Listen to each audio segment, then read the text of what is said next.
सर्वात प्रथम डॉक्टर प्रसाद जोशी यांचं खूप आभार की त्यांनी ह्या मॅरेथॉनच्या आगळ्या वेगळ्या संकल्पनेमध्ये ऑर्गन डोनेशन या थोड्याशा किचकट आणि काहीशा प्रमाणात न आवडणाऱ्या अशा विषयाला चालना द्यायचं ठरवलं. त्याबद्दल ZTCC पुणे मॅनेजिंग कमिटीतर्फे मी तुमचे आधी आभार मानते. कारण असं आहे की आपलं आयुष्य प्रत्येक जसं आत्ता डॉक्टर प्रसाद जोशींनी सांगितलं की हेल्थ इज वेल्थ आणि ती टिकवण्याकरता म्हणून आपण जन्मापासूनच प्रयत्न करायला पाहिजे, पळायला पाहिजे. म्हणून ते मॅरेथॉनची आगळी वेगळी कल्पना घेऊन गेली 10 वर्ष काम करतायत. पण जिवंत असताना आपण कोणीच आपल्या मृत्यूबद्दल विचारही करत नाही. आणि आत्ता जिवंतच आहोत, चांगलं आयुष्य जगतोय, तर मृत्यूबद्दल आपण का विचार करायचा आणि त्याच्याबद्दल बोलायचं, अशी एक साधारणपणे जनमानसांमध्ये संकल्पना आहे. आणि आम्ही लोक त्याच्यामध्येच, म्हणजे मी स्वतः गेली 32 वर्ष या डेथ आणि डाईंग या संकल्पनेमध्येच काम करते आहे. आणि ऑर्गन डोनेशन हा विषय म्हणायला गेला तर खरंच खूप किचकट आहे, कारण नाही आवडत कोणाला. आत्तासुद्धा आम्ही स्टॉलवरती ब्रोशर्स वाटतो आहे किंवा माहिती देतो आहे, तर बऱ्याच लोकांनी विचारलं आत्ता नाही न द्यायचे ऑर्गन्स, म्हणजे मेल्यानंतर ना, मग जाऊ दे, आत्ता कशाला विचार करायचा त्याच्याबद्दल. हीच आपली मानसिकता बदलायला हवी. त्याचं कारण असं की आपल्या 140 कोटी जनतेच्या देशामध्ये लाखो रुग्ण असे आहेत की ज्यांना किडनीची गरज आहे, ज्यांना लिव्हरची गरज आहे, ज्यांना हार्ट आणि लंग्स ट्रान्सप्लांट करून घेण्याची गरज आहे आणि एक नवीन सुंदर आयुष्य त्यांना आपण देऊ शकतो अशी गरज आहे. पण सध्याची आपली लाईफस्टाईल, म्हणजे गेल्या काही वर्षांपासून आपल्याकडे असलेली विभक्त कुटुंब पद्धती, प्रत्येक घरामध्ये 1 किंवा 2 मुलं, बहीण नाही, भाऊ नाही, एकटी मुलं आहेत, त्यांना नातेवाईक कमी असले तरी मेडिकल प्रॉब्लेम्स. कारण अगेन पुन्हा लाईफस्टाईल चेंज आहे की मला किडनी डोनेट करावीशी वाटते आहे माझ्या भावाला किंवा बहिणीला, पण मला डायबिटीस आहे, मला ब्लड प्रेशर आहे, मला अजून काही इतर आजार आहेत, त्यामुळे मी ऑर्गन डोनेशन करू शकत नाही. अशा सर्व रुग्णांना, ज्यांना आपल्या घरामध्ये किंवा फॅमिली मेंबर्समध्ये किडनी ट्रान्सप्लांट, लिव्हर ट्रान्सप्लांट करून घेण्याची सुविधा उपलब्ध नाही, नातेवाईक तयार आहेत पण ब्लड ग्रुप जुळत नाही, मग अशा रुग्णांना ट्रान्सप्लांट करून घेणं हा एक खूप आशेचा किरण असतो. आणि ज्या लोकांचे मेंदू मृत अवस्थेमध्ये मृत्यू होतो, तुम्ही सगळ्यांनी ब्रेन डेड ही संकल्पना ऐकली असेल, वाचली असेल, पॉडकास्ट आहेत, सध्या सोशल मीडियाद्वारे पण ऑर्गन डोनेशनचा खूप प्रचार आणि प्रसार करायचा आम्ही प्रयत्न करत असतो. आता किडनी आणि लिव्हर हे आपण जिवंतपणी दान देऊ शकतो, आपली एक किडनी आपण जिवंतपणी दान देऊ शकतो, लिव्हरचा काही पोर्शन देऊ शकतो. पण असे काही पेशंट आहेत ज्यांना हार्ट ट्रान्सप्लांट करण्याची गरज आहे, असे काही रुग्ण आहेत ज्यांना लंग ट्रान्सप्लांट, कोविडच्या कालावधीमध्ये हजारो रुग्णांना लंग ट्रान्सप्लांट करून घेण्याची गरज भासू लागली आणि ती लंग ट्रान्सप्लांट करून घेण्याची गरज आहे, पण डोनर अवेलेबल नाही आहेत. कारण हार्ट आणि लंग हे मृत्यूनंतर दान करता येतं. हार्ट जिवंतपणी आपण पुस्तकात आणि प्रेमकथेत वाचतो, पण ते हे नाही आहे. तर हे जे हार्ट दान करायचं आहे ते मृत्यूनंतर करायचं आहे.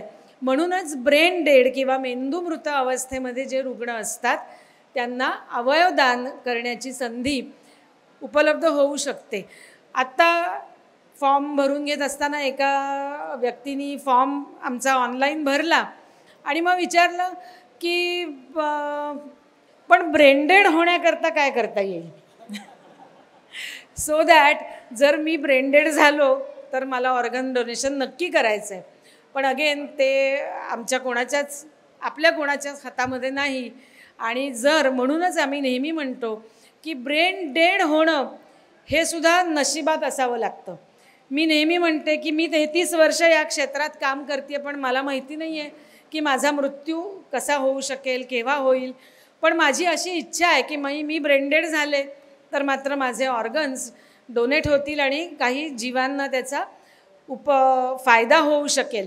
त्यामुळे जर आपण काही कारणाने ब्रेन डेड झालो, कुठल्या हॉस्पिटलमध्ये डिक्लेअर केलं गेलो की ब्रेन डेड आहे, तर कुठलाही ब्रेन डेड पेशंट हा रस्त्यावर किंवा घरी नसतो. कायम लक्षात ठेवा, जो पेशंट ब्रेन डेड होतो किंवा मेंदू मृत अवस्थेमध्ये असतो तो हॉस्पिटलमध्ये असतो, त्याला स्वतःचा श्वास घेता येत नाही, म्हणूनच तो आर्टिफिशियल रेस्पिरेशनवर किंवा व्हेंटिलेटरवरती असतो. अशा रुग्णांचं अवयवदान हे होऊ शकतं.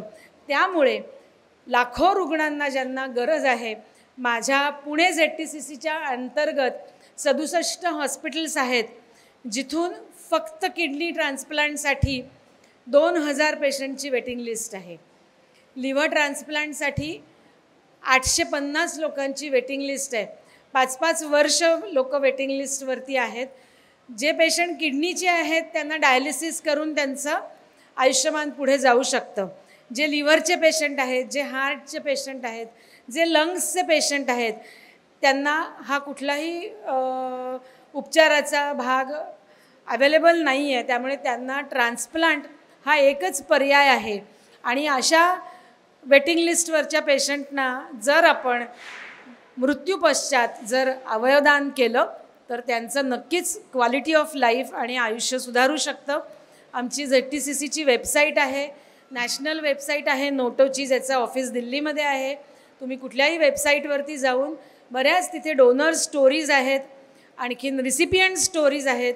आपल्यामध्ये सुद्धा काही रिसिपियंटचे नातेवाईक अवेलेबल उपस्थित आहेत की ज्यांना ट्रान्सप्लांटनंतर फायदा झाला आणि त्यांचं आयुष्य चांगलं बनू शकतं. त्यामुळे आपल्या हातात हे नक्कीच आहे. आज या मॅरेथॉनच्या रूपाने आपण पुन्हा एकदा अवयवदान चळवळीला खूप मोठा प्रतिसाद मिळाला हे बघून मला फारच छान वाटतं आहे.